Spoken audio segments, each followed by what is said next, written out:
Good morning student. इसके पहले हमने मौखिक भाषा व लिखित भाषा के बारे में पढ़ा और समझा। अब हम सांकेतिक भाषा व व्याकरण के बारे में पढ़ेंगे और समझेंगे।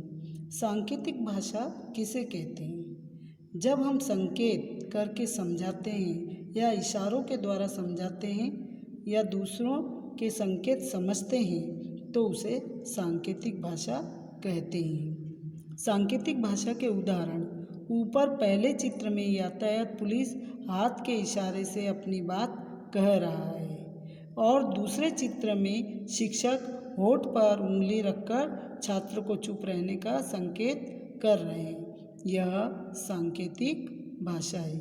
पशु पक्षी भी तरह तरह की आवाज़ें निकालते हैं, लेकिन पशु पक्षियों की आवाज़ को भाषा में शामिल नहीं किया जाता। काँव काँव, म्याऊं म्याऊं, भों भों, इन्हें भाषा में शामिल नहीं किया जाता है। विभिन्न भाषाएं: संसार में अनेक प्रकार की भाषाएं बोली जाती है, जैसे हिंदी, अंग्रेजी, उर्दू, जापानी, चीनी आदि।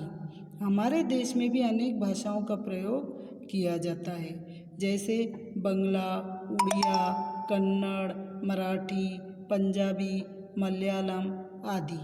आइए देखें भारत के विभिन्न राज्यों में कौन कौन सी भाषाएं बोली जाती है। राज्य और भाषा: पंजाब में पंजाबी, आंध्र प्रदेश में तेलुगु, पश्चिम बंगाल में बंगला, केरल में मलयालम, महाराष्ट्र में मराठी, कर्नाटक में कन्नड़, असम में असमिया, उड़ीसा में उड़िया, गुजरात में गुजराती, कश्मीर में कश्मीरी।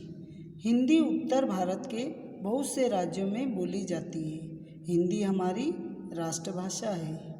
व्याकरण: व्याकरण हमें भाषा का सही प्रयोग करना सिखाता है।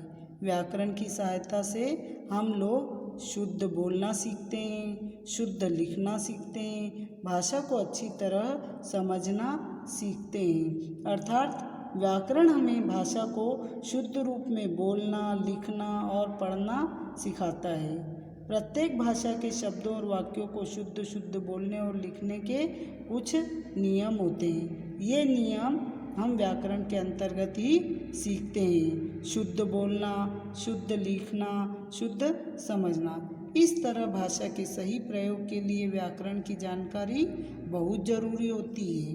आओ दोहराते हैं। बोलकर या लिखकर अपनी बात कहना ही भाषा है।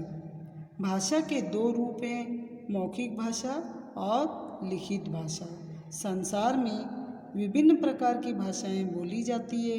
हिंदी हमारी राष्ट्रभाषा है। व्याकरण हमें भाषा का सही प्रयोग करना सिखाता है। इसके आगे के अभ्यास कार्य हम बाद में करेंगे।